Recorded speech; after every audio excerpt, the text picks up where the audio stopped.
she didn't share the same beliefs as her family, and she would go to like family reunions and family events, and for a little while it would be fine, nobody would bring it up, but inevitably someone in her family would bring up the fact that she no longer goes to their church. And it would become a sense of strife, and before long they would be picking on her, teasing on her, little probing things, but she would find herself, when she'd get into her car to leave whatever union, she would find herself in tears. She'd just be crying because it hurt so much, the things that were being said to her, that dirt would fall on her. And all of us can resonate with this to some degree, right?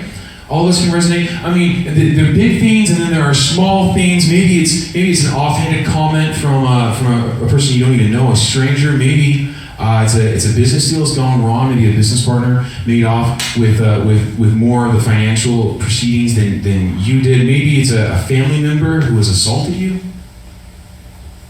Maybe it's a friend, somebody who you thought was a safe place, has harmed you, has turned on you.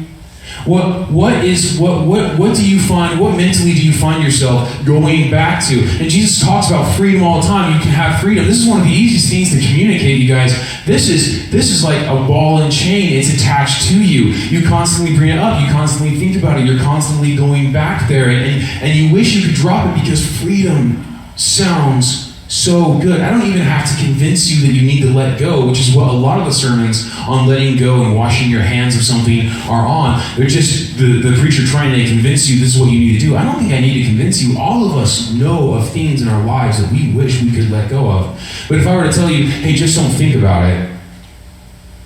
Yeah, like, it's that easy. It's really not, right? I mean, but that's the world's advice. The world's advice is, hey, go on a vacation. Hey, watch some Netflix. Hey, just don't think about it. Keep yourself busy. Keep yourself busy so that you're not thinking about it, so that you're not bringing it up. But that's not a solution. Because lots of times, you guys, it comes up. It comes up because you bump into the person that's offended you. It comes up because somebody asks you a question about the circumstances or the event. It comes up for no reason at all. You'll just be driving down the road, having a great time listening to whatever music, not thinking about it, and all of a sudden that thought will just come back. That shame, that pain, that fear, that anger will just come back to you for no reason. And how do we wash our hands of this? How do I drop this? How do I stop getting this off? How do I stop thinking about the shameful things in my past, the hurtful things in my past, the things in my life that I wish the baggage. We've all heard this analogy, you guys, if your life is a bag.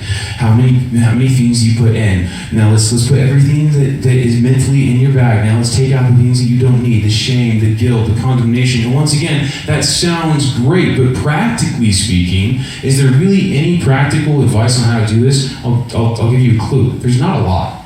I've Googled this a bunch this week. I've read a bunch of articles. I've watched a bunch of YouTube videos. I've listened to a bunch of sermons. And there's a lot of people who are out there trying to convince you that you should let go.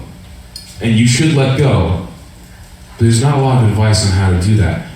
Except Exodus is like 4,000 years old. And right here, there's so much advice on how to drop it.